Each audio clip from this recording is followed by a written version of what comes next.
Sige, subukan mong lumapit sa akin. Hindi ako magdadalawang isip na saksakin ka. Napakasama mo. Wala kaming atraso sa'yo. Naging maayos ang pakikitungo namin sa'yo ni Lola. Clea, ibaba mo yan. Alam mo ba kung bakit ko ginagawa to? Kasi mahal kita. Mahal na mahal at hindi ako makakapayag na mapunta ka sa ibang lalaki. Mahal? Pagmamahal bang tawag mo sa ginagawa mo? Manyak ka! Masama kang tao! Tulong! Tulungan niyo ako! Palabasin niyo ako dito! Wala akong kasalanan! Hayop ka! Wala kang konsensya! Binigyan ka namin ng pagkakataon para magbago at ayusin ang buhay mo. Pero anong ginawa mo? Tarantado ka! Mabulok ka dyan sa kulungan! Wala kang kwentang tao! Doble-dobleng kasong haharapin mo kaya huwag ka nang umasa na makakalabas ka pa sa rehas na yan. Shhh! Huwag kayong maingay. Papatayin ko kayo eh. Sino ka? Lumayo ka sa akin. Huwag! Huwag mo ako sasaktan. Aray! Tama na!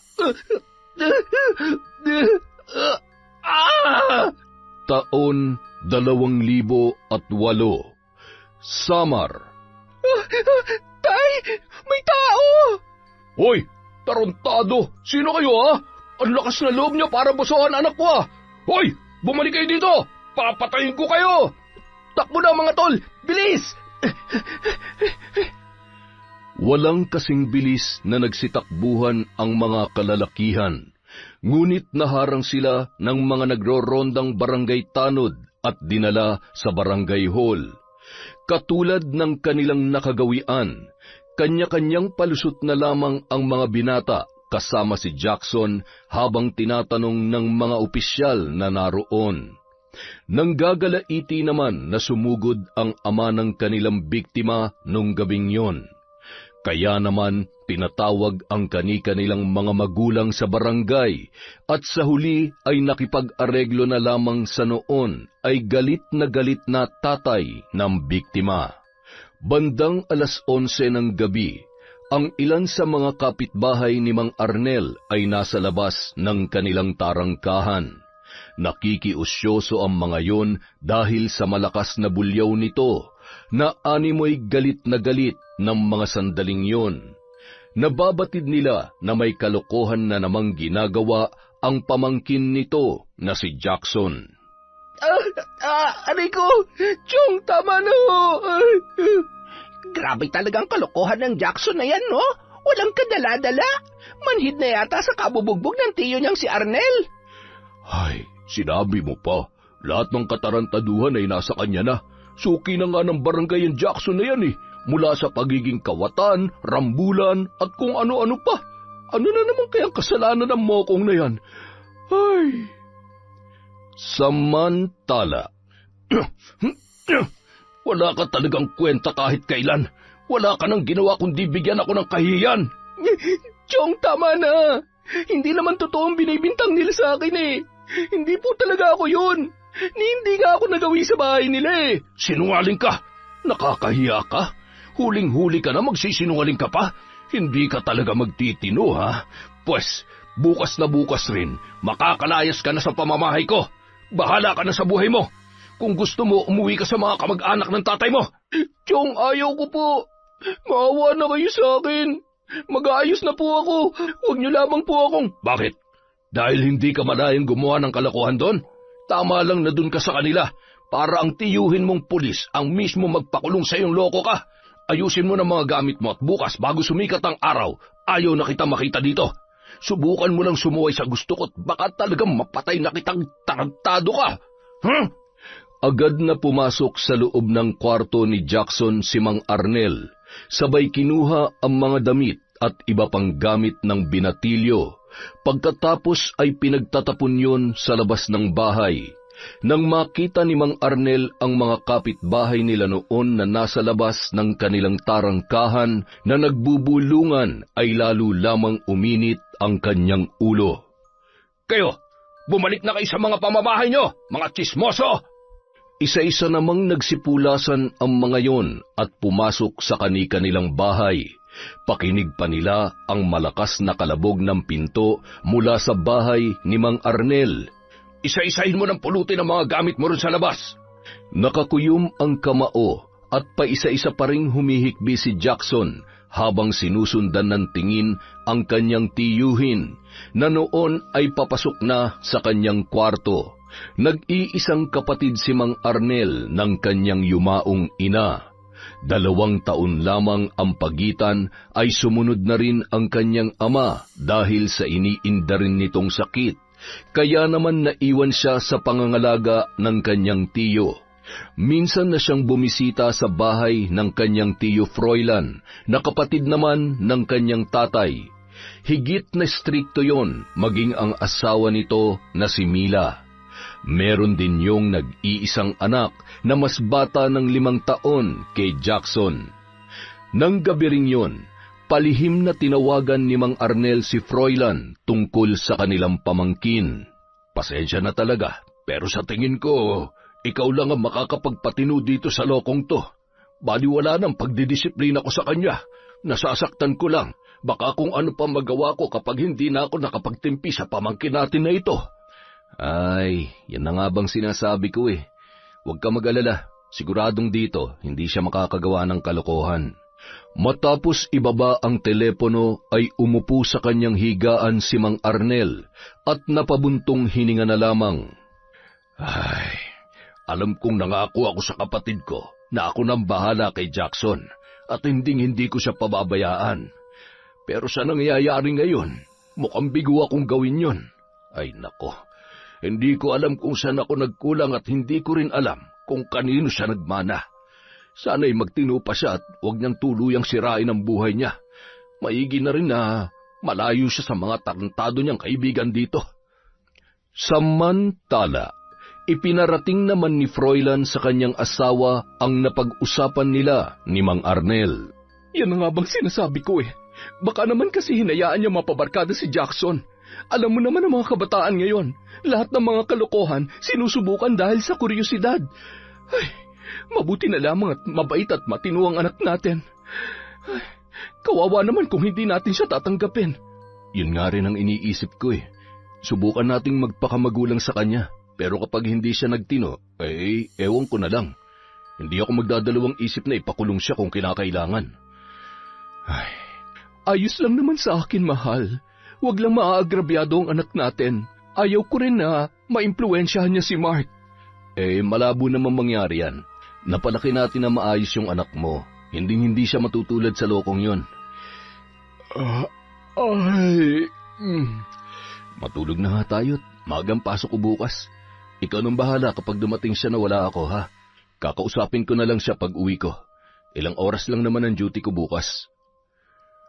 Kinabukasan, bandang 5:00 ng umaga, saklay ang isang malaking bag at may isa pang bitbit na pinaglagyan niya ng kanyang mga gamit ay malungkot na naglakad si Jackson papunta sa paradahan ng tricycle.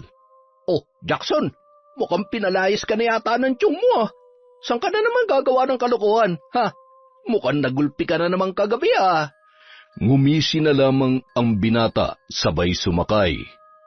Yan ang bayad sa paradahan ng jeep. Pakang kita dyan eh. Pasalamat ka, masakit pang katawan ko dahil kung hindi, makakatikim ka talaga sa akin bago ako umalis sa baryong to.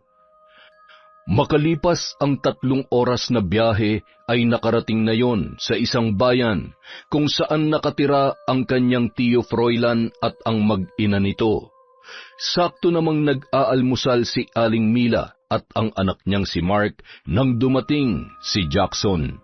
Anak, tingnan mo nga kung sinong tao sa labas. Baka nariyan ang Kuya Jackson mo. Sige po, Nay. Sandali lang po. Sa wakas, magkakakuya na rin ako dito sa bahay. Sana mabait siya at magkasundo kami. Oy, insan! Kumusta ka? Ang laki mo na. Napaka-pogi mo rin pala. Manang-mana ka talaga sa akin. Nariyan ba sila, tiyo at tiya? Si nanay po nasa kusina. Si tatay naman po pumasok sa trabaho. Mamayang tanghali, nandito na po yun. Bakit po may pasa kayo? Wala yan. Napaaway lang ako sa laro. Sa basketball. Mahilig rin po pala kayo mag-basketball. Sige po kuya, tuloy ka na po sa loob. Akin na po yung bag ninyo at dadalhin ko na sa kwarto natin. Ang laki na pala ng pinagbago ng bahay ninyo, no? Mas lumaki at mas maganda na ngayon. Ayos. Mukhang magiging mas masaya ang buhay ko dito, ah. Tia, mano po? Oh, Jackson, buti naman at nakarating ka ng ligtas. Nasabi na rin sa amin ni Tio Arnel mo na dito ka raw muna sa amin titira. Tumawag ho ba sa inyo kagabi? Ano po bang sinabi niya? Wala naman, iho. Ang sabi niya ay gusto mo lang daw muna dito. Sakto, magpapasukan na. Pwede ka mag-aral ulit kung gusto mo. Naku po, bigyan niyo na lamang po ako ng trabaho kaysa pag-aralin niyo ako. Wala po kasi akong hilig sa pag-aaral eh. Tsaka, mahina din po ako sa klase. Sayang lamang ang tuition fee. Naku, masyado ka pang bata para magtrabaho. Saka pwede ka naman turuan yung pinsan mo pagdating sa mga lessons, kung sakali na hindi mo alam. Alam mo ba, class valedictorian yan nung elementary, at ngayong nasa high school na siya pa rin lagi ang nangunguna. Ang talino mo pala, insan. Sige, pwede ko naman hong pag-isipan at subukan. Ayun, maigi pa'y pag-isipan mo ng maigi kung anong kursong nababagay sa'yo. Mark, anak, tulungan mo si kuya, ha? O siya, maupo na kayo't mag-almusal. Siguradong nagugutom ka na't malayo-layo pang pinanggalingan mo. Oo nga po eh. Kanina pa nga po kumakalaman sikmura ako eh. Kawawa naman ng batang ito. Siguro kung hindi maagang naiwan ng kanyang mga magulang ay hindi siya magkakaganyan. Sana maging daan ang pagtira niya dito para magtino siya. Sayang naman kung tuluyan na siyang mapapariwara. Napakagandang lalaki pa naman. Masaya namang nagkwentuhan ang magpinsan habang kumakain ng almusal. Kitang-kita sa mata at mga tawa ni Mark na masaya siya sa pagdating ng kanyang Kuya Jackson. Matagal niya na kasing pinapangarap na magkaroon man lamang ng kasama sa bahay na maituturing niyang kapatid. Nang makauwi si Mang Froilan, agad niyang kinausap ang pamangkin niyang si Jackson. Natutuwa ako na nandito ka sa amin. Isa pa, kita mo naman kung gaano kasaya si Mark sa pagdating mo. Mabait ang mag-ina ko kaya wala kang puproblemahin dito. Ako naman, basta wala kang gagawing kalokohan, magkakasundo tayo. Simple lang ang gusto ko. Wag na wag kang gagawa ng kahit anong katarantaduan sa poder ko. Ano mang nakasanayan mong gawin nung nandun ka pa sa Tiyong Arnel mo, ang mabuti pa'y kalimutan mo na muna yon. Nagkakaintindihan ba tayo? Opo, Tiyong. Malinaw na malinaw po. Huwag po kayong mag-alala. Magbabago na po talaga ako. Nakakahiya naman po kay Tia at kay Mark kung bibigyan ko kayo ng kahihiyan. Ay, hindi lang yan. Nagkakaedad ka na. Importante na sa edad mong yan, alam mo na talaga kung anong gusto mo sa buhay. Darating ang araw magkakaroon ka ng sarili mong pamilya, ng mga anak. Sa'yo nakasalalay ang magiging kinabukasan nila. Ikaw ang magdedesisyon kung magiging maganda yon o hindi. Makalipas ang isang araw, habang nag-uusap sa may sala at nakatanaw sa bintana ang mag-asawang sina Froilan at Mila, masaya silang pinagmamasdan si Jackson na noon ay nagwawalis katulong ang kanilang anak na si Mark. Konti na lang matatapos na tayo, kaya lang parang wala namang tigil sa paglaglag tong mga dahon. Habang patuloy sa pagwawalis ay siya namang pagdating ni Leia, dala ang isang mangkok. Tao po? Ay, Mark, nandyan ka pala. Pasuyo naman ito, ipinabibigay ni Lola. Aba, bagong luto to, Ate Leia. Umuusok pa, oh. Sandali lang po, isasalin ko lang. Ang ganda niya naman. Ang kinis at mukhang... Ano kayang pangalan niya? Ang pogi naman ng tagawalis nila Aling Mila. Siguro pinsan siya ni Mark. Magkahuwig sila eh. Hi, pinsan mo si Mark? Opo, pinsan ko siya. Magkapatid po yung tatay ko tsaka si Tio Froilan. Okay. Dito ka natitira? Opo. Dito na po kasi ako mag-aaral. Habang nag-uusap ang dalawa ay bumalik na si Mark, dala ang mangkok.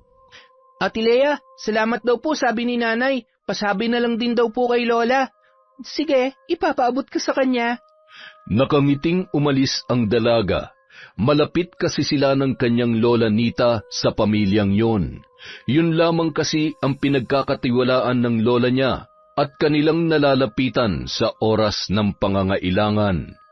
Abot tenga naman ang ngiti ni Jackson habang nakatanaw pa rin sa dalaga. Uy, crush mo si Ate Lea, no? Ang ganda niya, no? Tapos, mabait pa.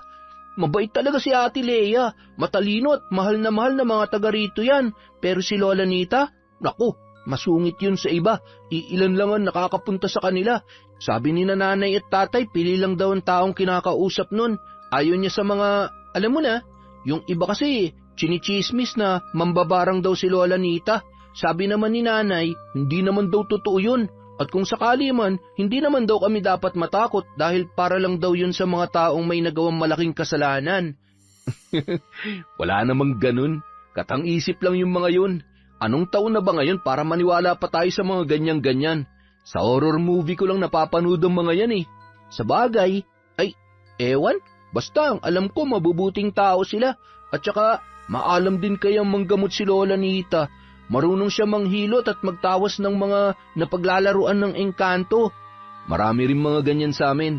Yung iba nakakapagpagaling. Yung iba naman, mukhang pinagkakakitaan na lang nila yung panggagamot kuno. Samantala. Lola, salamat daw po sa masarap niyong bilo-bilo. Tuwang-tuwa na naman po si Mark. Paano kasi paborito niya yon? Parang ikaw din, hindi ba? Ay, siya nga pala, nasa kanila na rin yung pinsan ni Mark, yung anak ng kapatid ni Mang Froilan. Para lang sila magkapatid. Siguro, mas matanda lang ako sa kanya ng mga 2 o 3 taon. Dito na raw po siya mag-aaral eh. Ay, mabuti naman at nang may kasama si Mark doon.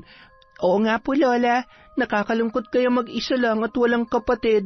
Alam na alam ko yung mga ganong pakiramdam. Yung pakiramdam na may iiwan ako mag-isa dito kapag nandito na si Troy at magpapakasal na kayo. Lola naman, sa tingin niyo ba iiwan ko kayo dito? Hinding-hindi po mangyayari yan. Magkaroon man ako ng sariling pamilya, lagi pa rin po tayo magkakasama. Isa pa, pagkatapos naming ikasal, babalik din ho si Troy sa ibang bansa para magtrabaho. Kaya tayo pa rin po ang magkasama, pati na rin ang mga magiging apo nyo. Tsaka, sabi ko naman sa inyo, gusto ko rin po kayong alagaan katulad ng pag-aalaga nyo sa akin mula nung bata pa ako, di ba? Sus! Wala na nga yata akong mahihiling pa sa Diyos. Napakaswerte ko at mahal na mahal talaga ako ng apo ko. Kaya naman sana'y aalagaan at mamahalin ka rin ni Troy na higit pa sa pagmamahal ko sa iyo. Dahil kung pababayaan at kung paiiyakin ka lamang niya, ay nako, alam mo na alam mo kung anong dapat sa mga taong manloloko. Huwag po kayo mag-alala. Mga high school pa lamang po kami ay kilala niyo na si Troy. Alam niyo naman po kung gaano siya kabait at kung gaano niya ako kamahal. Kilala niyo rin ang mga magulang niya. Ay siya, oo nga naman. Sana lamang ay hindi siya magbago sa paglipas ng panahon. Lalo na ngayong may maayos at maganda na siyang buhay. Huwag rin sana siyang magpapatalo sa tukso, lalo na't palagi kayong magkalayo. Yan rin ho ang palagi kong ipinagdarasal. Marami pong bagay na hindi namin kontrolado, pero alam ko na hindi kami pababayaan ng Diyos, lalo na po ngayong ikakasal na kami. Tama yan. Kailangan ay samahan niyo ng pananampalataya para maging mas matibay ang inyong relasyon. Marami pa kayong pagsubok na pagdadaanan, lalo na kapag may sarili na kayong pamilya. Hindi madali ang pag-aasawa, pero kung magtutulungan kayo at magtitiwala kayo sa isa't isa, walang pagsubok na hindi nyo kayang lampasan. Makalipas ang ilang buwan, unti-unting nakita ng mag-asawang Froilan at Mila ang pagbabago ni Jackson na labis naman nilang ikinatuwa. Hirap man sa klase ay nakita nila kung paano nagpupursige yun sa tulong na rin ng nakababata niyang pinsan na si Mark. Katulad ng mag-anak, naging malapit rin siya sa maglolang sina Nita at Leia. Sa tuwing walang pasok ay madalas na tumatambay at tinutulungan nila si Lola Nita sa paglilinis ng malawak nitong bakuran, pag-igib ng tubig at maging sa pagsisibak ng kahoy na panggatong na labis naman ikinatuwa ng matanda. Isang araw, habang abala sa paglilinis sa loob ng bahay ang maglola ay naghahakot naman ng sinibak na kahoy papunta sa kusina sina Mark at Jackson. Mukhang ang dami na nasibak natin ngayon Tapos abalang-abala rin sila sa loob. Siguro may bisita silang darating. Oo nga no. Alam ko na, siguro uuwi na yung boyfriend ni Ate Leia. Ha? Boyfriend? May boyfriend na si Ate Leia? Oo, nasa ibang bansa. Ang alam ko, uuwi raw para pakasalan na si Ate Leia Yun yung narinig ko sa usapan ni nanay at tatay noong nakaraan. Ay, buti pa tanungin na lang natin sila para makasiguro tayo. Huwag na, nakakahiya lang. Baka sabihin nila tsismoso tayo. Bakit parang malungkot ka? Ako? Malungkot? Hindi Ba't naman ako malulungkot? Sus, akala mo ba hindi ko napapansin kung paano mo tingnan si Ate Leia? Nagagandang ka sa kanya, di ba? Medyo nahihiya ka, pero gustong-gusto mo namang lagi tayong nandito sa kanila. Sa madaling salita, may gusto ka talaga sa kanya. Loko, hindi tumigil ka nga dyan. Nakakaya, mamaya marinig ka pa nun Kung hindi si Ate Leia, sino? Si Lola Nita? Ay, ang kulit mo talaga. Maghakot ka na nga lang at nang makauwi na tayo. Siguradong hinahanap na tayo ng nanay at tatay mo. Nagpatuloy sa kanilang ginagawa ang magpinsan, pero nung mga oras na yon, hindi na maipaliwanag ni Jackson ang kanyang nararamdaman. May bulong sa kanyang isip na hindi niya maipaliwanag.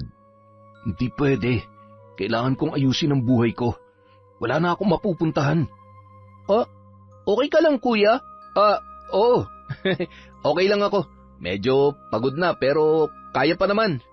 Ilang sandali pa, pinuntahan sila ni Leia para yayaing magmeryenda. Halina kayo, bilisan nyo na.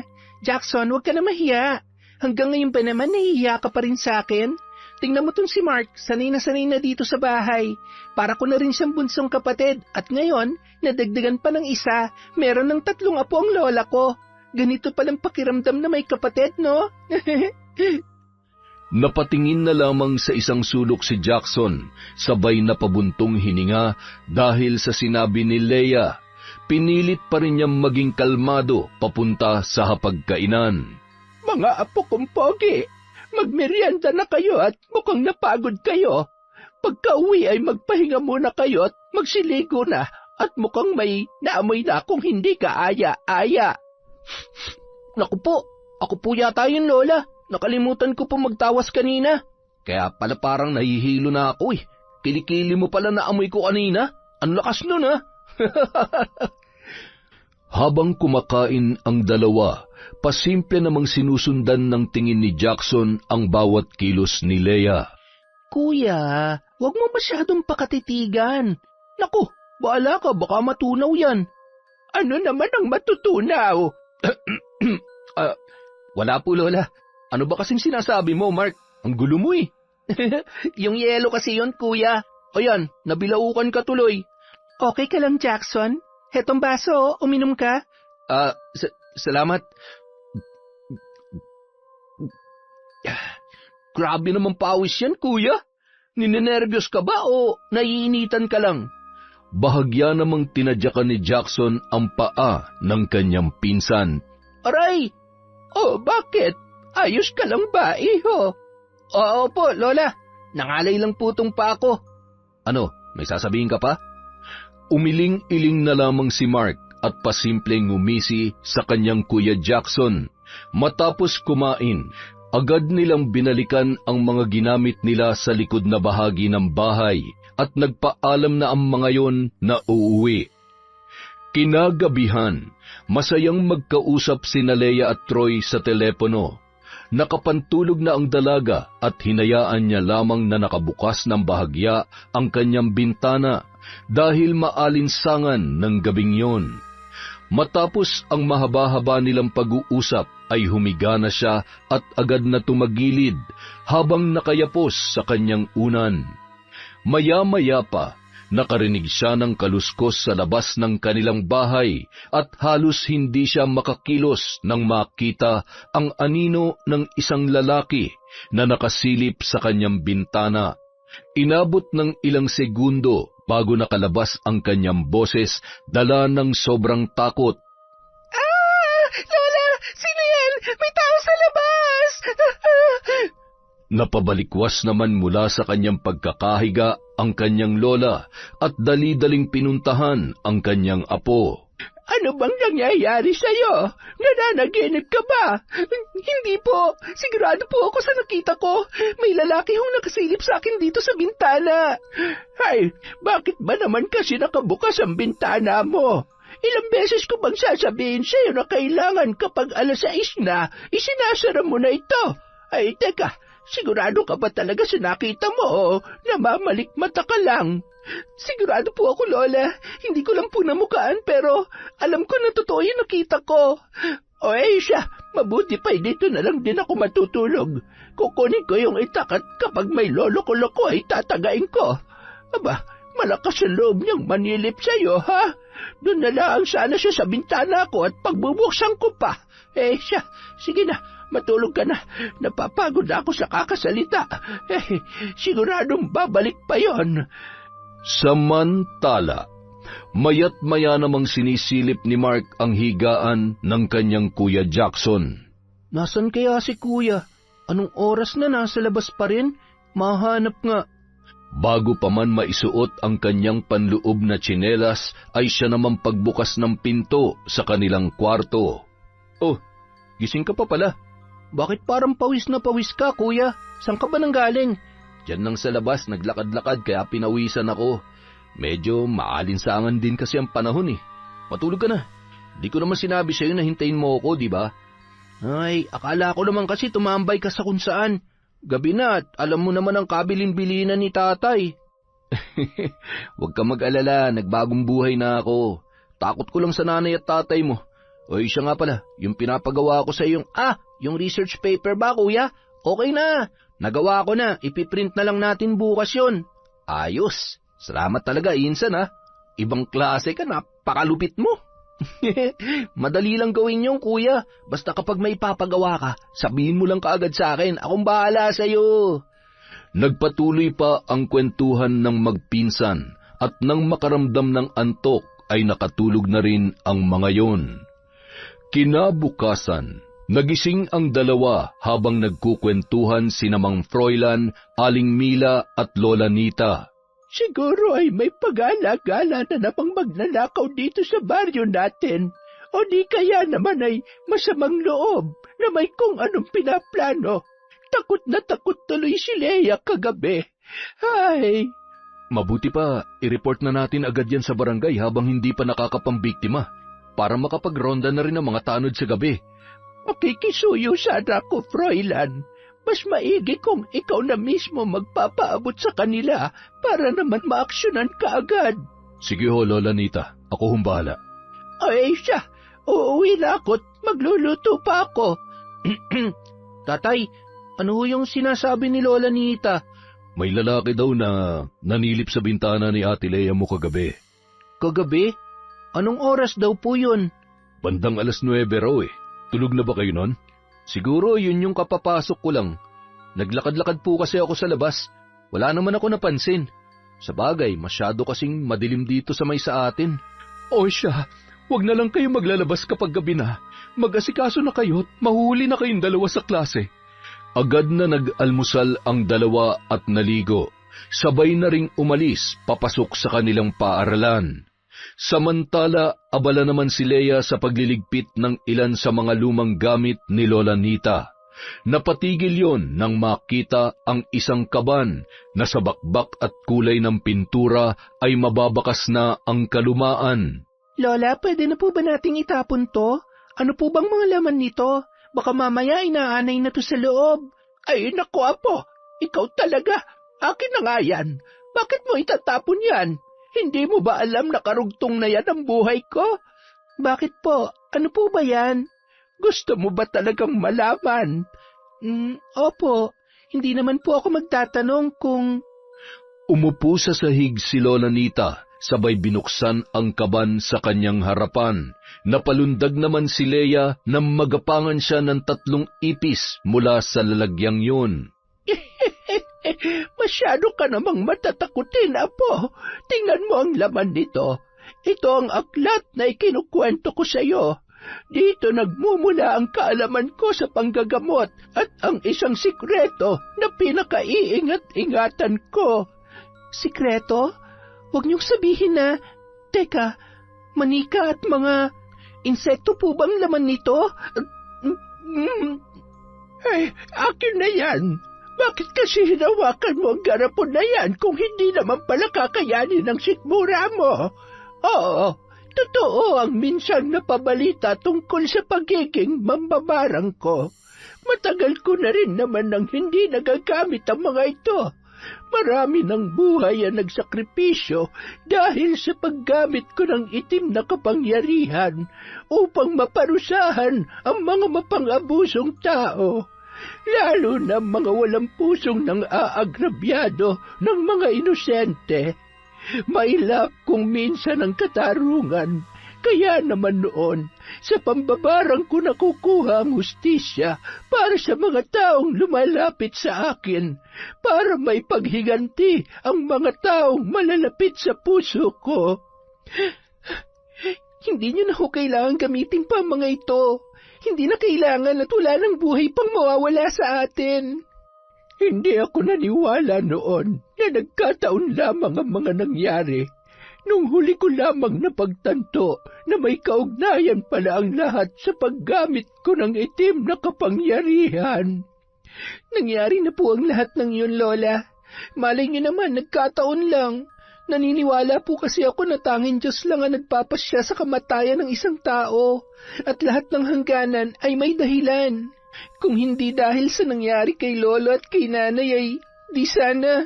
Hanggang sa ngayon ay hindi pa rin kayo tumitigil sa pambabarang. Ay, tama ka po. Marahil nga nangyari ang lahat para magising na ako sa katotohanan. Makalipas ang ilang araw, kasama ni Troy ang kanyang mga magulang para mamanhikan. Nakamasid lamang si Jackson sa labas ng tarangkahan at pasimple namang tinapik yun ni Mark. Sinong sinisilip mo dyan, kuya? Ano, gwapo ba? Malaki lang ang katawan pero kung kagwapuhan ang pag-uusapan, wala naman parama sa akin yun eh. Mukha naman mabait at mahal na mahal niya si Ate Leia. Matagal na sila magkasintahan. First love nila ang isa't isa.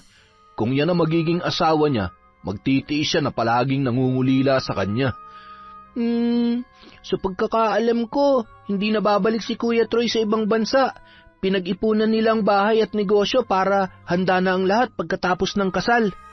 Halos hindi na nakikinig si Jackson sa mga ikinukwento ni Mark dahil sa kung ano-ano nang pumapasok sa kanyang isipan noong mga oras na yon, habang patuloy na nagmamasid sa magkatabi at masayang-masayang magkasintahan. Napansin ni Mark ang matalim na tingin at pagtulo ng pawis sa mukha ni Jackson. Kuya, ayos ka lang ba? Tinabig nun ang kamay ng kanyang pinsan, sabay tumalikod at umuwi na lamang sa bahay. Ano ba nangyayari kay kuya? Parang wala sa sarili ah. Ay, nagsiselos ba siya? Kuya! Hoy, sandali lang! Kapansin-pansin ang pagbabago sa kilos ni Jackson mula nung araw na yon. Hindi na rin yun nagyayaya na pumunta sa bahay ng maglola. Pagkagaling sa eskwela ay nagkukulong na lamang yun sa kwarto at naglalaro ng computer games.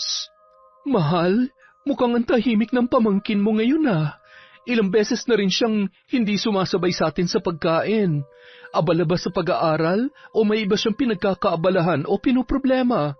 Oo nga po tatay, hindi rin po siya gaanong nakikipagkwentuhan nitong mga nakaraan. 3 araw na rin pong hindi ko siya nakakasabay sa pagpasok at pag-uwi. Hindi naman po kami nag-away. Anyot, kakausapin ko. Ano bang ginagawa niya? Sandali lang at tatawagin ko, ha? Kumain na kayo dyan. Agad namang tumungo yun sa kwarto at nadatnan si Jackson na nanunood ng pelikula. Yan, sige pa, upakan mo! Saksakin mo! Patayin mo! Yan, ganyan nga! Jackson, ano ba yung pinapanood mo? Pambihira, patayin mo nga yan. Nanonood ka lang pala hindi ka pa sumabay sa aming kumain.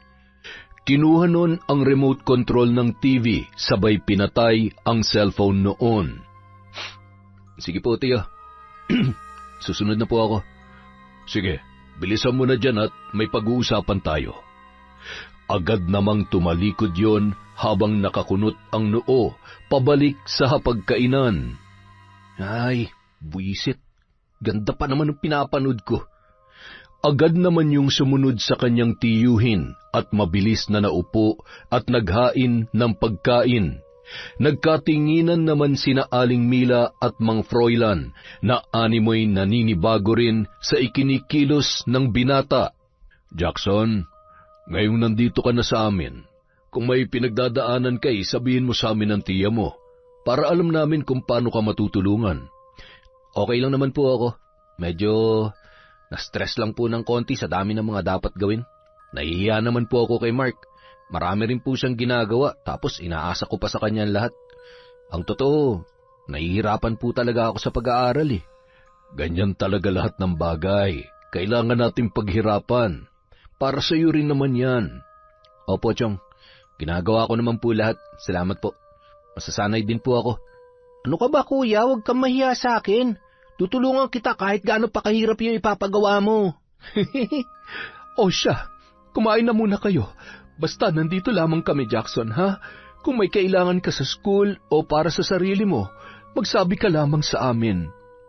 Nauwi naman sa masayang kwentuhan ang pag-uusap na yon, kaya naman naging kampante na ang mag-asawa. Isang gabi, habang nagpapahangin sa labas ng bahay si Jackson, may kung ano namang hinahanap si Mark sa kanyang bag. Ay, nasan na ba yung isa kong notebook? Teka, baka nasama dito sa mga gamit ni kuya sa bag. Matingnan nga. Akma na sanang bubuksan yun ng bata nang bigla namang dumating si Jackson at agad na hinablot ang kanyang bag na labis namang ikinagulat ng kanyang pinsan. Ano ba? Ba't pinakikilaman mong gamit ko? Hinahanap ko lang naman po yung notebook ko, kuya. Baka kasi... Teka, bakit ka ba nagagalit? Hindi naman. Pasensya na. Nagulat lang ako. Magulo kasi yung mga gamit ko kaya nakakahiya kung makikita mo yung loob nitong bag ko. Ay, akala ko naman kung may ano na kayong itinatago dyan. Ano ka ba? Siyempre wala. O eto, yan ba hinahanap mo? Yan! Salamat, kuya! Nakahinga naman ng maluwag si Jackson habang dinaganan ng iba niya pang gamit ang isang plastik na naglalaman ng kanyang mga gamit sa bisyong kinalolokohan. May nakilala kasi siyang bagong barkada na nagtulak na naman sa kanya para gumawa ng kalokohan. Samantala, makalipas ang 2 buwan na paghahanda ni na Leia at Troy sa kanilang kasal, kumalat na rin ang balitang yun sa kanilang baryo. Kapwa masaya at hindi na sila makapaghintay sa espesyal na araw na matagal na nilang pinapangarap. Palagi naman silang binibilinan ni Lola Nita na mag-iingat dahil malapit daw sa aksidente ang mga taong ikakasal na. Mahal, bukas ba pupunta ka dito? Oo naman. Halos araw-araw naman akong pumupunta dito sa inyo, di ba? Dahil araw-araw ko rin namimiss ang misis ko. Ikaw talaga? Alam mo hanggang ngayon, hindi pa rin ako makapaniwala na ikakasal na tayo. 7 araw na lang ang hihintayin natin. Salamat, mahal, ha? Salamat saan? Salamat sa sakripisyo mo para matupad ang pangarap natin. Mahal ko, wala akong hindi kayang gawin para sa'yo. Sobrang mahal na mahal kaya kita. Alam mo ba kung gaano kahirap para sa akin na malayo sa'yo, sa pamilya ko? Pero kapag iniisip ko kung para sa lahat yon, mas lalo akong ginaganahan magtrabaho. Lalo na siguro kung may anak na tayo, masisipagan ko pa. Alam mo naman, ayaw na ayaw kong napapagod ang asawa ko at ayaw ko ng pagdaanan ng mga magiging anak natin ang hirap ng buhay na dinanas ko.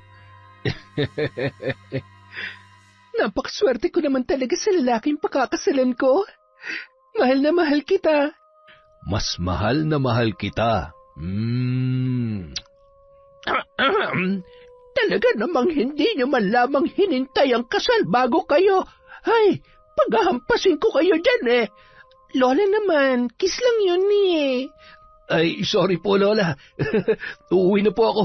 Babalik na lang po ako bukas. Ay, sige. Mag-iingat ka. Bye, mahal ko. Napakakerengkeng mo. Talaga namang nananadya pa.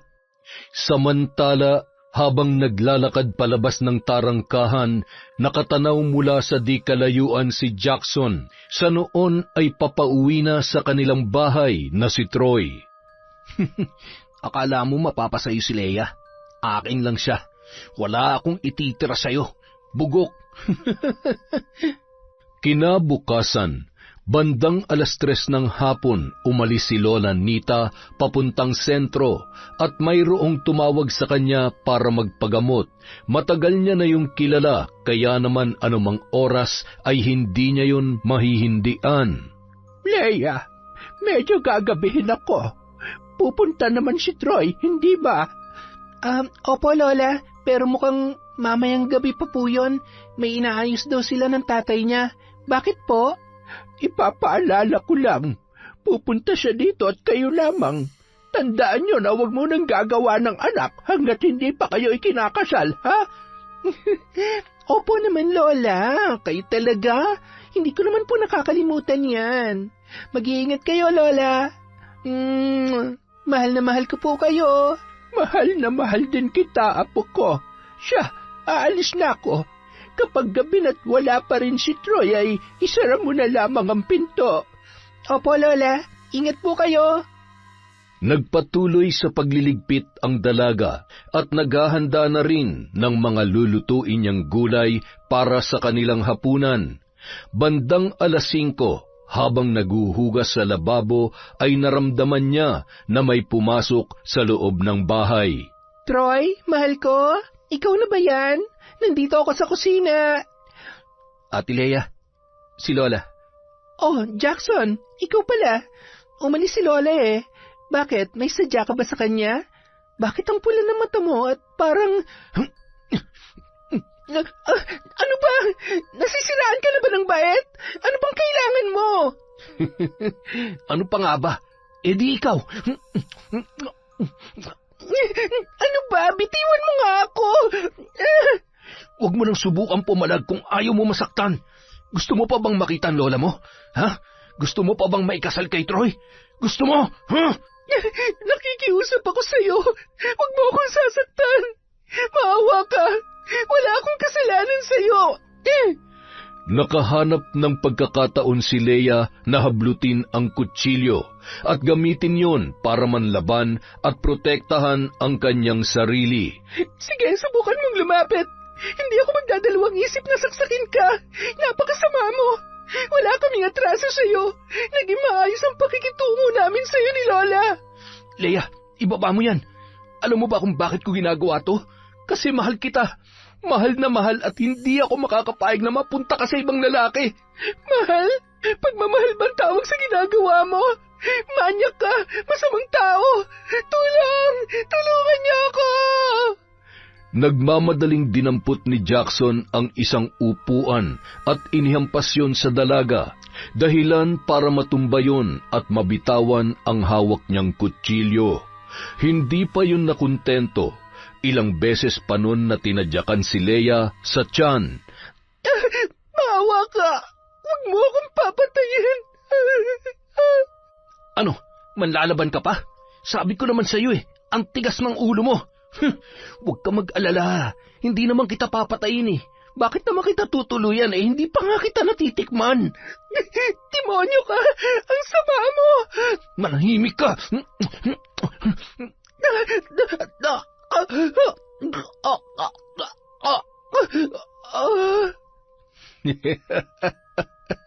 Akin ka na, Leia. Akin ka lang. Walang kalaban-laban ang dalaga habang pinagsasamantalahan siya ni Jackson nung mga oras na yun. Samantala, Habang naglalakad si Lola Nita ay hindi niya maipaliwanag ang kaba na kanyang nararamdaman nung mga oras na yun. Lakad-takbo na ang kanyang ginawa nang matanaw na nakabukas ang pintuan at bintana ng kanilang bahay. Leia? Apo? Anong ginawa mo sa apo ko? Hayop ka! Papatayin kita! Nagunahan ang dalawa sa pagdampot ng kutsilyo na nasa sahig. Ano? Paano mo ako papatayin kung ako may hawak nito? Ha? Nang makita ni Jackson ang dugo sa kanyang kamay at ang mga tilamsik sa kanyang damit, ay dun na lamang siya natauhan, sabay na patingin sa wala pa ring malay na si Leia, at ang lola nito na noon ay naliligo sa sarili nitong dugo. Dahil doon, nabitawan niya ang kanyang kutsilyong hawak. Kahit ilang beses mo pang hugasan ang palad mo, sisiguruhin ko na uusigin ka ng iyong konsensya. Kasabay ng unti-unting pagdilim ng paningin ni Aling Nita, ang walang kasing bilis naman pagkaripas ng takbo palabas ng bahay ni Jackson. Dumaan pa yon sa may likod na bahagi at lumusot na lamang pauwi sa kanilang bahay. Nasisiguro niya na wala pa ring tao dahil may nilakad ang mag-asawa at ang alam niya ay umalis din ang kanyang pinsan na si Mark. Dumiretso yon sa lababo at hinugasan ang kanyang kamay. Sakto namang dumating ang kanyang pinsan, bit-bit ang mga binili sa palengke. Kuya, ano nangyari sa'yo? Ano yan? Bakit ang dami mong dugo? Mark, nakapatay yata ako. Nakapatay ka? Ano bang sinasabi mo dyan? Sinong? Si Leia at si Lola Nita. Hindi ko sinasadya. Tulungan mo ako, Mark. Ayoko makulong. Ayoko. Tulungan mo ako. Kailangan ko makatakas. Kailangan ko ng pera. Kuya, hindi. Hindi ka pwedeng umalis. Hindi mo pwedeng takasan ang ginawa mo. At saka, wala akong may bibigay na pera sa'yo. Wala? Sinungaling. Ituro mo sa akin kung saan nakatago ang pera ng nanay mo. Kung hindi, susunod kita sa maglolang yon. Kuya, wag. Takot ka naman pala eh. Magmamatigas ka pa. Bilisan mo na bago pa maubos ang pasensya ko sa'yo. Nanginginig ang buong katawan ni Mark na tinungo ang kwarto ng kanyang mga magulang at kumuha ng pera sa aparador ng kanyang nanay Mila.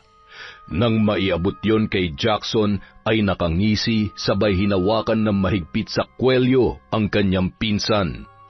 Wag na wag mo akong ikakanta sa mga magulang mo ha. Itiko mo yung bibig mo kung ayaw mong balikan ko kayo. Papatayin ko kayong lahat. Naintindihan mo? Sabihin mo sa nanay at tatay mo, bibisitahin ko lamang si Chong dahil may sakit. Maliwanag ba? Sagot! Opo, kuya. Agad na nagbihis si Jackson at nagmamadaling umalis. Lumiko pa yun ng kalsada na dinaanan upang walang makakita sa kanya.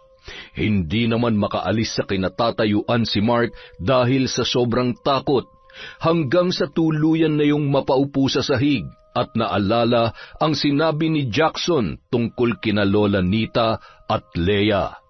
Unti-unti niyang pinakalma ang kanyang sarili upang muling makatayo. Tumakbo yon palabas ng bahay at siya naman pagdating ng kanyang nanay at tatay na noon ay gulat na gulat sa itsura ng kanilang anak. Mark, saan ka pupunta? Ano ba nangyari at... Tatay, si Ate Leia at si Lola Nita, tulungan po natin sila. Ano? Sandali, anak, saan ka pupunta? Sandali, ay Diyos ko, ano ba nangyayari? Halika na, sundan na natin siya. Sa kabilang banda, pilit na gumagapang si Lola Nita papalapit sa kanyang apo, na noon ay wala pa ring malay. Pilit niyang sinasapo ang bumubulwak na dugo ng kanyang tiyan. Pinilit niyang malapitan at mahawakan ang kanyang pinakamamahal na apo. Apo, gumising ka. Hindi ka pwedeng mamatay. Mahal na mahal kita. Apo ko. Kailangan mong mabuhay upang pagbayarin siya.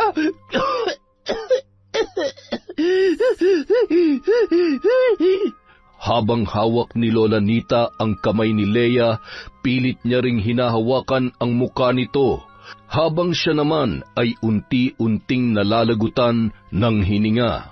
Nung mga oras na yon, magkasunod lamang sina Troy at Mark. Kuya Troy, bilisan mo! Kailangan natin silang iligtas! Iligtas? Sinong ililigtas natin? Hinila na lamang ni Mark ang kamay noon at napasabay na rin sa bilis ng pagtakbo ng bata. Nang makapasok na sa kusina, ay doon nila nakita ang karumal-dumal na sinapit ni Leia at Lola Nita. Leia, mahal, gumising ka. Lola, tulong! Sorry po. Sorry? Anong alam mo dito? Ha? Anong alam mo? Umiling-iling na lamang at nagpatuloy sa paghagulhol ang bata. Nang makita naman ng mag-asawang sina Mila at Froilan ang nangyari, ay hindi sila makapaniwala. Nagmamadaling humingi ng saklolo si Froilan, habang pinakakalma naman ni Mila ang kanyang anak, na noon ay humahagulhol at nanginginig sa takot. Sa tulong ng mga kapitbahay, naisugod sa ospital si Leia at ang labi naman ni Lola Nita ay inasikaso ni Mang Froilan matapos ang masusing investigasyon ng mga pulis. Sa kabila ng takot ni Mark, napilitan na siyang tumistigo laban sa kanyang pinsan. Makalipas ang 3 linggo, mabilis na nahanap at naikulong si Jackson para pagbayaran ang kanyang kasalanan. Palabasin niyo ako dito! Wala akong kasalanan! Hayop ka! Wala kang konsensya! Binigyan ka namin ng pagkakataon para magbago at ayusin ang buhay mo. Pero anong ginawa mo? Tarantado ka! Mabulok ka dyan sa kulungan! Wala kang kwentang tao! Doble-doble ang kasong kakaharapin mo, kaya huwag ka nang umasa na makakalabas ka pa sa rehas na yan! Makalipas ang 1 buwan, matapos malibing si Lola Nita, maayos na rin ang kalagayan ni Leia. Ngunit maraming nagbago sa kanya. Hindi maipaliwanag ng dalaga ang sakit na kanyang nararamdaman dahil sa pagkamatay ng kanyang pinakamamahal na lola. Sa sinapit niya at sa naudlot nilang kasal ni Troy, pakiramdam niya nung mga oras na yon ay ang dumi-dumi niya at hindi na siya karapat-dapat sa lalaki. Ilang beses mo ba ako ipagtutulakan palayo sa'yo? Mahal kita. Hindi pa ba sapat yun para mapatunayan ko sa'yo na ano man ang mangyari, hindi naman magbabagong tingin ko sa'yo? Sinasabi mo lang yan dahil naaawa ka sa akin. Pwede ba huwag mong lokohin ang sarili mo? Sinong lalaki magpapakasal sa isang diskrasyadang babae? Isa pa, wala na. Hindi na natuloy ang kasal natin. Nasira na lahat ng plano natin. Wala na rin si Lola. Wala na si Lola. Leia, kailangan na natin tanggapin ang lahat ng nangyari. Huwag mo namang isang tabi lahat ng pinagsamahan natin. Yung pangarap natin. Nandito pa ako. Kung talagang mahal mo ako, hayaan mo muna akong mag-isa. Hayaan mo muna akong magluksa. Kailangan ko munang buuin ulit ang sarili ko ngayon. Pakiusap. Kung yan talagang makakabuti para sa'yo, sige, ibibigay ko ang kalayaan na gusto mo. Pero kahit anong mangyari, nandito lamang ako. Hihintayin kita. Mag-iingat ka. Nagpatuloy ang pagpatak ng luha ni Troy habang naglalakad papaalis. Kasunod naman ng pagsara ng pinto ay ang dahan-dahan na pag-upo at paghagulhol ni Leia. Lola, hindi ko siya mapapatawad sa pagsira niya sa buhay ko at pagpatay niya sa inyo. Kailangan niya pagbayaran ng kasalanan niya sa bawat araw na nabubuhay siya dito sa mundo. Pahihirapan ko siya. Pasasakitan ko siya at papatayin. Magbabayad ka, Jackson. Babarangin kita. Pagsapit ng gabi ay muli niyang tinungo ang silid ng kanyang lola at kinuha ang aklat ng karunungan, pati na rin ang mga gamit sa pambabarang. Ilang linggo niya ring sinubukan na gamitin yun. Minsan pa siyang dumayo sa karatig baryo upang sadyain ang isang mambabarang na naging gabay niya upang tuluyan niya magamit ang aklat ng karunungan at kung paano niya palalakasin ang kanyang katawan at isipan. Batid niyang hindi magiging madali at maraming pwedeng mangyari sa oras na magkamali siya sa paggamit noon. Ngunit buo ang loob niya na maghiganti, kaya naman mas lalong napadali sa kanya ang pag-anib sa itim na kapangyarihan na nagpapalakas sa kanya bilang isang ganap na mambabarang. Hindi dapat kaawaan ng taong tulad niya. Buhay sa buhay, laman sa laman, ngipin sa ngipin. Hindi sapat ang paghihirap mo sa loob ng mga kalawanging rehas dahil ikukulong kita sa aking sumpa ng walang kagalingang sakit at kamatayan. Binuklat ng dalaga ang aklat at nag-usal ng mga salita. Ipinikit ang mata habang binibigkas ang kanyang kahindik-hindik na sumpa. Ikaw ay mawawala sa sariling katinuan. Ang utak mo'y mangangalawang. Ang laman sa bawat parte ng iyong katawan ay magnanaknak hanggang sa hindi mapigil ang pagdurugo ng iyong sugat. Sa pagsapit ng gabi, mararamdaman mo na tila ba nilalaslas ang iyong bituka. Pagpipiesta ng laman mo ng mga parasitiko at iba't ibang insekto hanggang sa huling sandali ng buhay mo. Labis pa sa labis ang sakit na mararamdaman mo at dala ng sobrang sakit. Ikaw na mismo ang siyang gagawa ng paraan para matapos ang buhay mo. Wala kang karapatang mabuhay. Sa muli nating pagkikita, sana'y malamig na bangkay ka na. Nang gabi rin yun. Aray, ang sakit. Tulungan niyo ako. Hindi ko na kaya. Hoy Jackson, tumigil ka nga dyan sa kakadrama mo. Ano, may plano ka na naman tumakas? Buti pa tanggapin mo na lamang ang katotohanan na katulad namin, hindi ka na rin makakalaya pa. Baka kami pwede pa. Pero ikaw? Nako, malabo. Kaya di na uubra yung sakit-sakitan mo. Manahimik ka na lang, kung hindi baka katikim ka sa akin. Ay, patulog na tayo. Hayaan nyo yan, hindi yan mamamatay. Masamang damo yan eh. Tama na yung drama mo, tol. Dahil kapag nagalit si boss, baka talagang matuluyan ka niyan. Kinabukasan, maagang nagising ang kasamahan ni Jackson sa selda. Nagising ang mga yon dahil sa ingay at masangsang na amoy ng binata. Nagmumura at pabulong-bulong habang iniikot ang mga mata.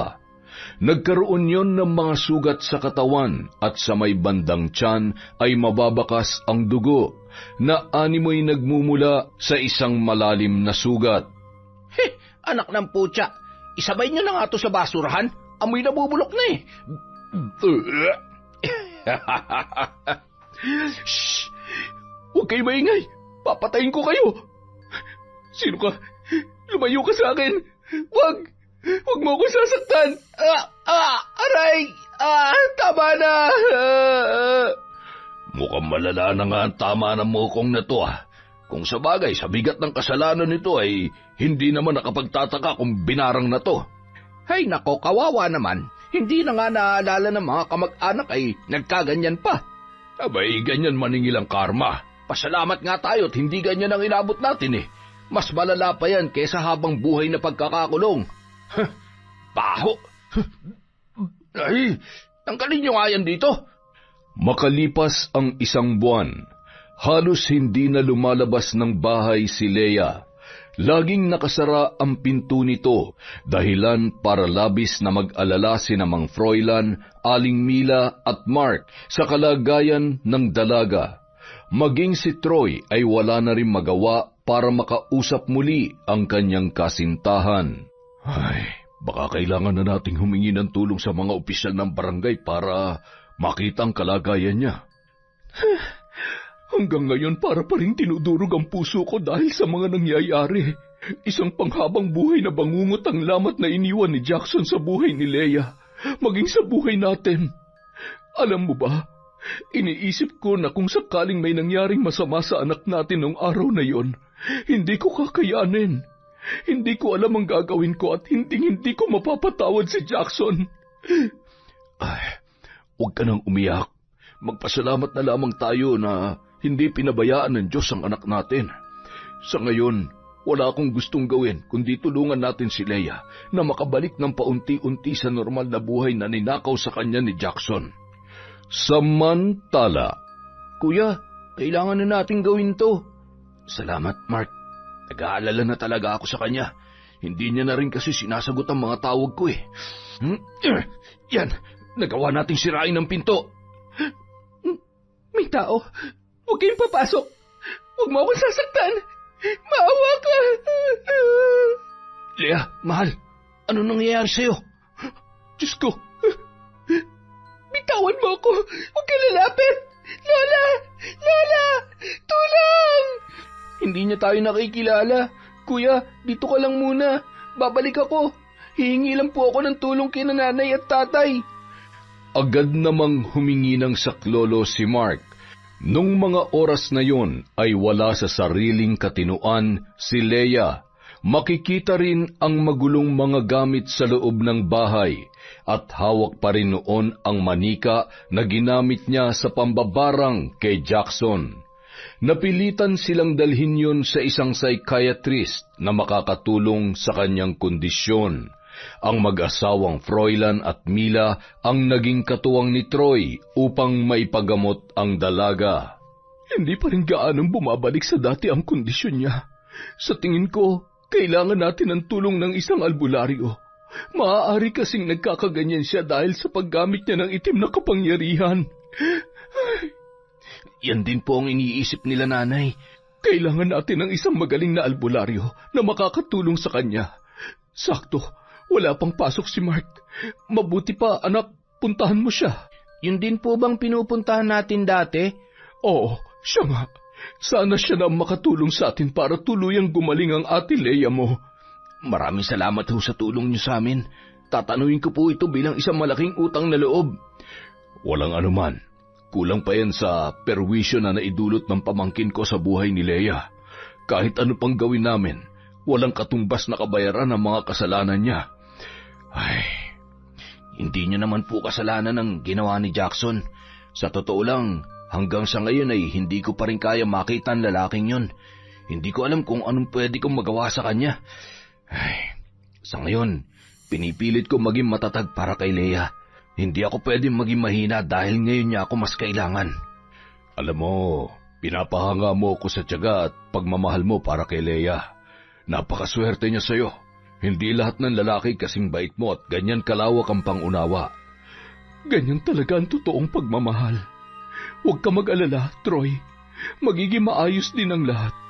Huwag ka lamang mawawala ng pag-asa. Nandito lang kami para sa inyo. Madalas ay nasa silid lamang si Leia. Malimit kung magsalita at kung minsan ay hindi pa rin mapigilan ang pagpatak ng kanyang luha. Sa konting kalampag o ingay ay mababakas ang takot at kaba sa kanyang muka. Animoy sariwa pa rin sa kanyang alaala ang mga pinagdaanan niya at ng kanyang yumaong lola sa kamay ni Jackson.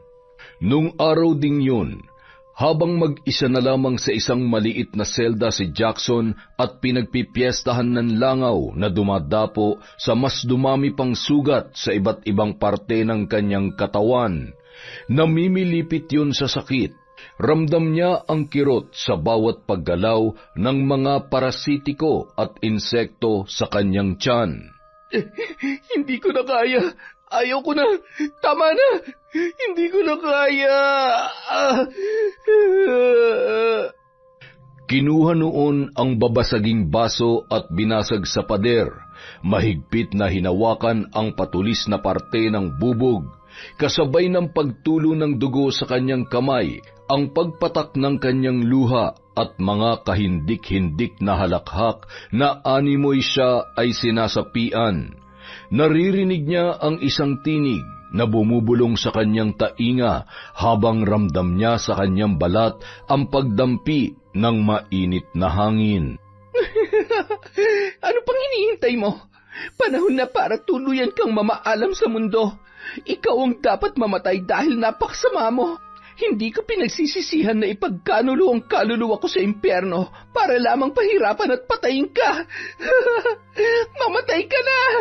Unti-unti, ibinaon sa kanyang leeg ang hawak nitong bubog hanggang sa nilaslasyon at bumulwak ang masaganang dugo. Nakita na lamang yon na nangingisay at di rin nagtagal ay binawian na ng buhay. Bandang 3:00 ng hapon, magkasabay na dumating sina Mark at ang albularyo. Pag-apak pa lamang nun sa pinto ay ramdam niya na ang lakas ng itim na kapangyarihan na bumabalot sa dalaga. Napakrusyon sabay nag-usal ng dasal. Matutulungan niyo po ba si Leia? Huwag ka mag-alala. Susubukan ko sa abot ng aking makakaya. Alam mo, gaano man kalakas ang itim na kapangyarihan na bumabalot sa kanya, ay maliligtas pa rin natin siya. Dahil mas nananaig ang kabutihan at hindi nagtatagumpay ang kadiliman sa puso ng isang tao na mayroong natural na kabutihan. Maaaring ang sakit na pinagdadaanan niya ang siyang ginawang instrumento ng demonyo para tuluyan siyang mabihag na gumamit ng aklat. Lumapit ang albularyo sa dalaga at hinawakan yun. Nagpupumiglas pa si Leia dahil sa dala ng takot. Lumayo ka sa akin! Huwag ka lalapit! Huwag mo akong sasaktan! Huwag ka matakot. Hindi kita sasaktan. Kailangan mong isuot ang kwintas na ito. Ayoko! Ayoko niyan! Ayoko! Maaari niyo ba akong tulungan na hawakan siya? Kailangan ko lamang may suot to sa kanya upang masimulan ko na ang ritual. Mahal ko, huwag kang matakot. Nandito ako. Hindi kita iiwan. Para sa iyong lahat ng to, magiging maayos din ang lahat. Nang tuluyan ng maisuot ni Leia ang kwintas, ay naramdaman niya ang panghihina at parang may kung anong puwersa na nais kumawala sa kanyang katawan. Kapansin-pansin ang paghabol nito ng hininga at ilang sandali lamang matapos simula ng ritual ay nawalan yun ng malay. Huwag kayong mag-alala. Magkakamalay din siya, maya-maya lamang. Akin ang mga gamit na yan. Kailangan nating sunugin ang aklat at ang iba ay ibaon sa lupa mamayang 6:00 ng gabi. Matapos ang mahigit 1 oras na ritual, ay ramdam ng albularyo ang hirap ng pakikipagbuno niya sa itim na kapangyarihan na pilit niyang nilalabanan upang makalaya na ng tuluyan si Leia. Matapos maisagawa lahat ng kailangan, ay hinintay na lamang nilang sumapit ang 6:00 ng gabi upang ibaon ang mga kagamitan sa pambabarang at basbasan ang mga yun. Habang sinusunog naman ang aklat, ay sinabayan pa yun ng albularyo ng orasyon. Hinintay niya na magkamalay ang dalaga bago siya umalis. Mas maigi na isuot mo na muna ang kwintas na yan. Huwag mo munang tatanggalin yan upang makaiwas sa tukso ng demonyo. Salamat po sa tulong ninyo. Mahal, pasensya na kung naging mahina ako, ha? Hindi ko sinasadya. Nagpadala lamang ako sa galit at sakit na nararamdaman ko. Ganyan talaga. Nagiging mas lapitin tayo ng tukso kapag nasa ganyan tayong sitwasyon. Sasamantalahin niya talaga ang kahinaan natin para gumawa ng kasalanan. Kinabukasan, nakarating naman sa kanila ang balita tungkol sa pagpanaw ni Jackson. Gusto ko siyang makita. Mahal naman, hindi makakabuti para sa iyo yan. Hindi. Mas mapapanatag ang loob ko na makita siya.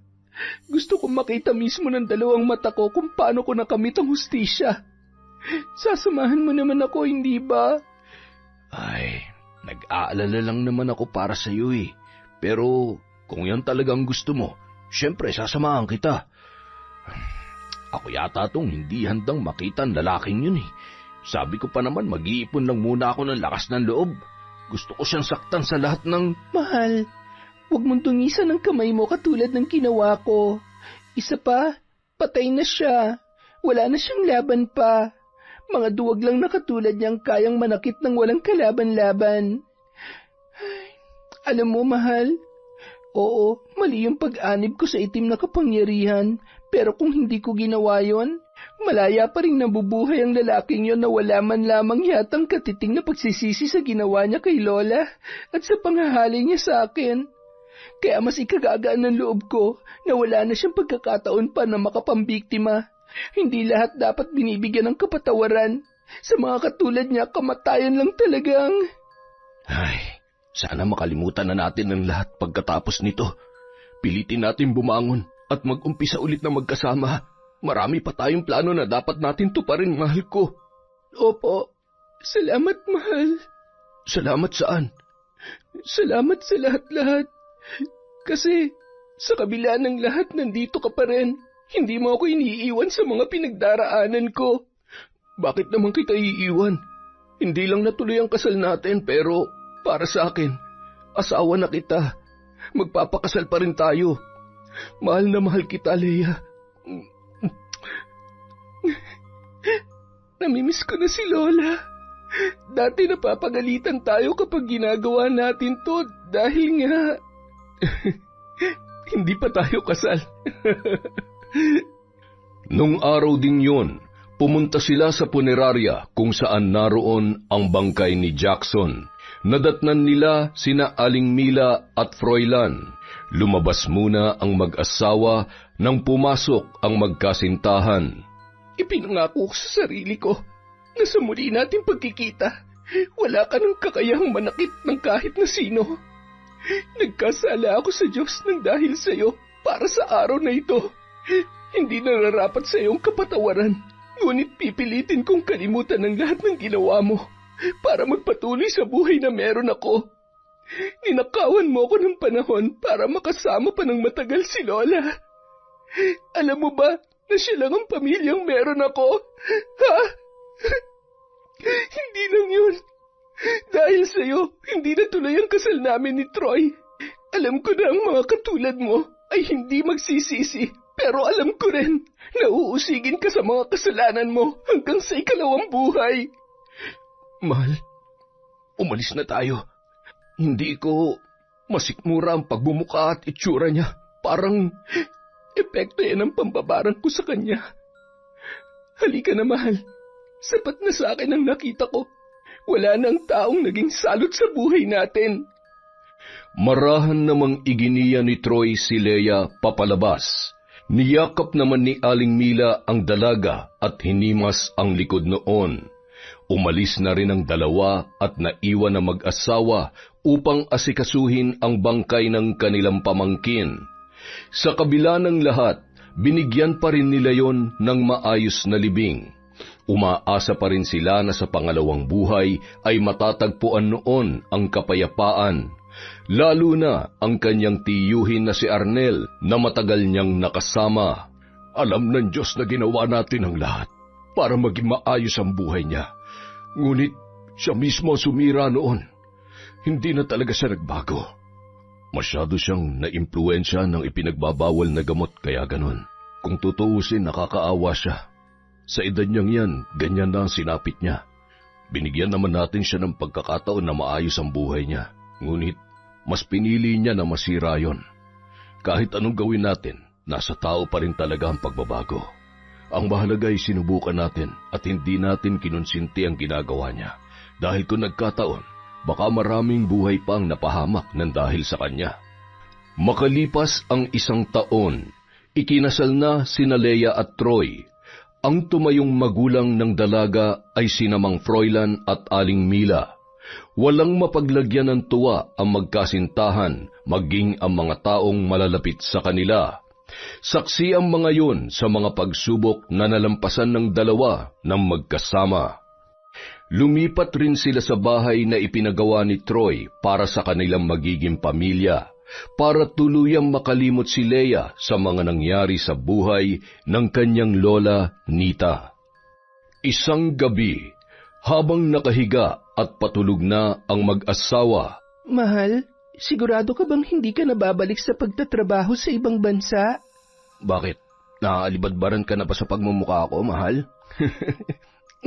Medyo. Ay, hindi pala. Iniisip ko kasi na marami ka ng sakripisyo para sa akin. Pati ba naman yung pagtatrabaho mo? Huwag kang mag-alala. May trabaho na akong papasukan. Hindi kasing laki ng sahod ko sa ibang bansa pero kaya ko naman ibigay ang pangangailangan ng misis ko at magiging anak namin. Tsaka lahat ng ginagawa ko para sa atin din naman. Aanhin ko ang malaking halaga ng pera kung marami namang oras ang mawawala sa akin na makasama ka. Sa mga nangyari sa atin, mas napagtanto ko kung gaano ka-importante na malapit lamang ako para protektahan ka at ang magiging anak natin. Napakaswerte ko talaga. Ang bait-bait ng asawa ko. Oo naman, pero mas swerte ako, kaya mahal na mahal kita. Wala nang magpapasaya pa sa akin kundi ang makita ka na nasa mabuting kalagayan. Gusto ko rin masubaybayan ang paglaki ng anak natin. Isa pa, wala na si Lola para magbantay, kaya nangako ako sa kanya na kahit anong mangyari, hindi kita pababayaan. Mahirap na, baka magtampo pa sa akin yun. Siguro kung nasan man siya ngayon, masayang masaya siya para sa atin.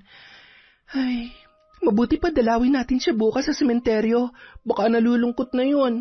Ang dami-dami ko nang ikukwento sa kanya. Sige, bukas na bukas din, pupuntahan natin siya. Sa ngayon, matulog na muna tayo. Bawal magpuyat hindi ba?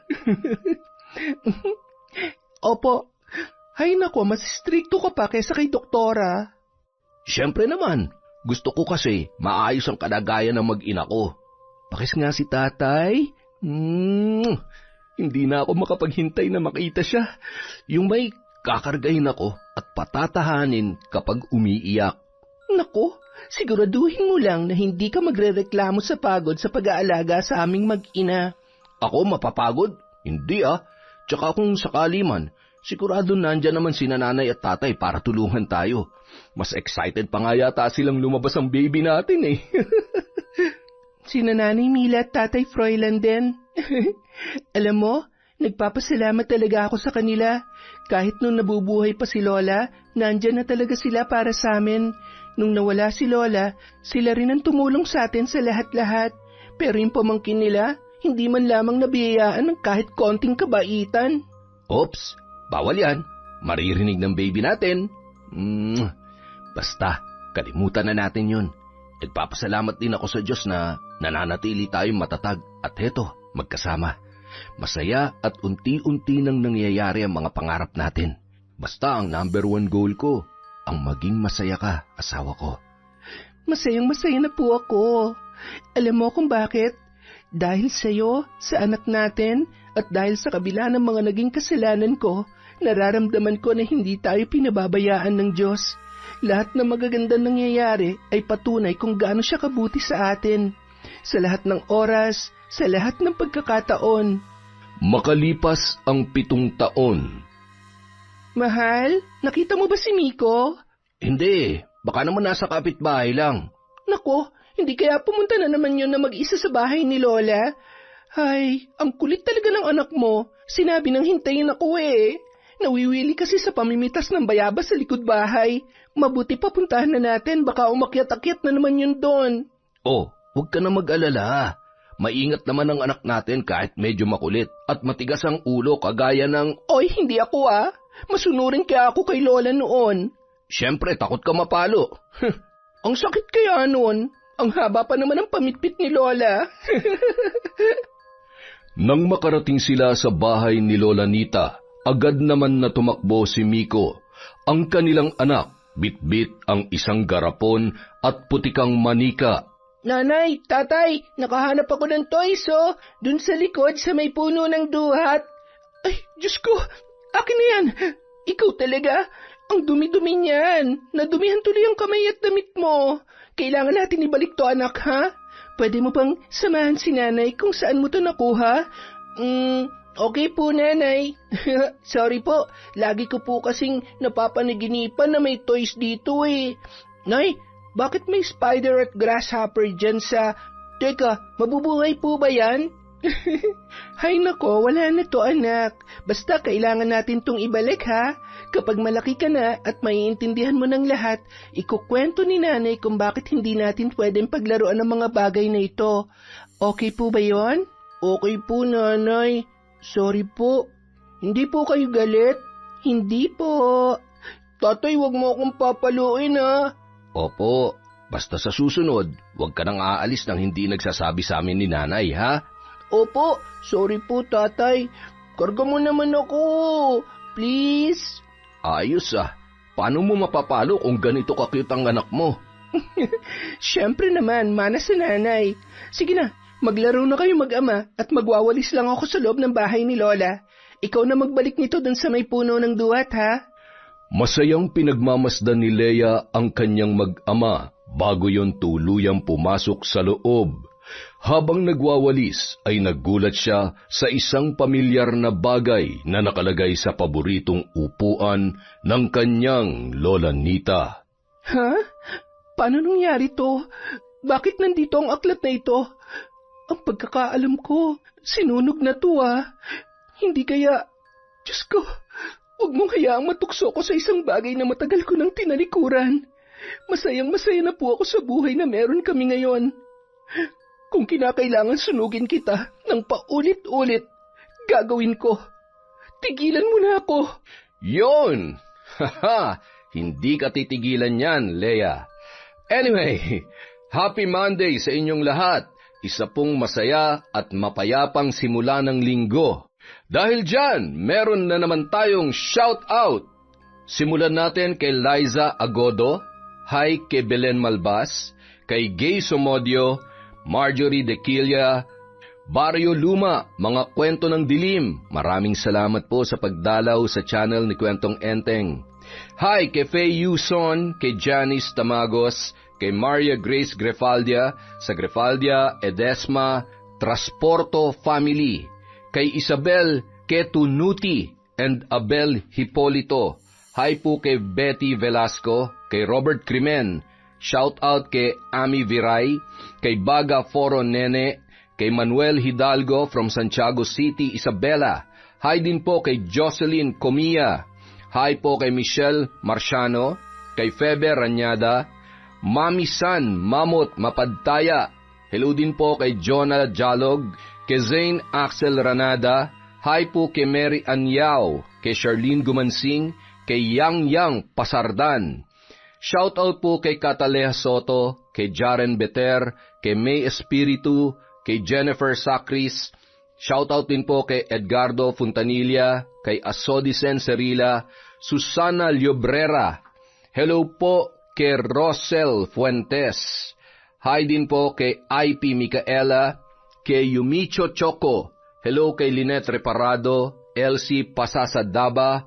Hi kay Elizabeth Dungka, kay Vilma Bautista, kay Danica Jane Pido, sa mga mananahi ng 045 Angeles City, Pampanga, kay Karen, kay Donna, at kay Edna. Hello po kay Edna Lintupas, kay Renalyn Dumayas Reliama, kay Finky Rusi 14, hi kay Analie Vallega, kay Emma Dumato, kay Cherry Mukbanger ASMR, hello din po kay Anily 1988, shout out sa Glanida family from Marivic, Glanida. Hello po kay Hannah Maylin Sesgundo, kay Richel Adapon, kay Charson Tamidles, kay Irma Umali, kay Shauma TV, Corazon Cacalda, Amy Gonzaga, kay Sally Roldan, kay Rosette Ersando. Hi po kay Meng Paraton, kay Mirna Lampasa, kay Michael Del Rosario from Ray and Lucy Buendia. Shout out din po kay Jobel Baldonasa, kay Pasiano Guerrero, Angelina Ignacio, Chris Alcantara, kay Miguel TikTok. Hi po kay Lori Jean Saludes, kay Lord Queen OFW Vlog. Hello po kay Salve Loreta, kay Sheena Enriquez, Trisha May Mamado from Giselle Gaming. Hi kay Eliza, kay Fatima Khan, kay Christy Gaitan. Shout out po kay Bessie Tagapan, kay Ludilin, kay Aida Paz, kay Jade Guevara, kay Jerry Sabilla, Jade, at Faith Batarilan from Fe Briones. Hi po kay I Love Traveled. Hello kay Josie Aniban, kay Mel Santarita, kay Noemi Garcia Pabunan. Shout out po kay Marilu Francisco, Christine Guevara from Lebanon, kay Pureza Tagiwalo. Happy birthday po kay My Favorite Song Collection sa August 22. Hi kay Rowena Kaikong, kay Alma Naong, Chat Advincula, kay Jessie Sabremonte, hello po kay Emmy Fatalia, kay Analu Barlita, kay Doris Estander, hi kay Venom 37, hi kay May del Rosario, kay Lydia Lopez, Mariel Tabuan, hello po kay Michelle Esperon, kay Carolina Silorio, Hiroshi, April Joy Principal, shout out kay Hani Austria, kay Catherine Fantinalgo, Raquel Hasegawa, Kimpoy Feliciano, Maria Lee Nakagawa, kay Mighty Whispers, hello po kay Mel, kay Angeline Cantal, kay Jessica Rojas, kay Ono Rata, kay Zay Martinez, Nico Paul Perez, shout out din po kay Maricris Alojado, kay Malu Hapin, kay Norsen TV, Lance MBB, hello po kay Chona Baynosa, Aisha Marie Getutua, hi kay Mary Jane Alitan, kay Ronel Peñaloza, kay May Honey. Hello po kay Maren Nila Cervantes, Monica Nieves, Janet Cisneros, Leslie Anabala, kay Vicky Bautista, kay Adi Larico, kay Mira from Batangas, kay Junel Fuentes. Hi po kay Nina Siguya, sa Nieves family, from Monica Nieves. Hi po kay Mikasa RG, friends ni Lorna Ramirez, at syempre sa Shotong family from MGS 14. Maraming salamat po sa walang sawang pagsuporta sa Kwentong Enteng. Kung nasan man po kayo ngayon, simulan natin ang Lunes natin hanggang sa buong linggo na masaya, mapayapa at puno ng pagmamahal. Maraming salamat po ulit mula sa Kwentong Enteng.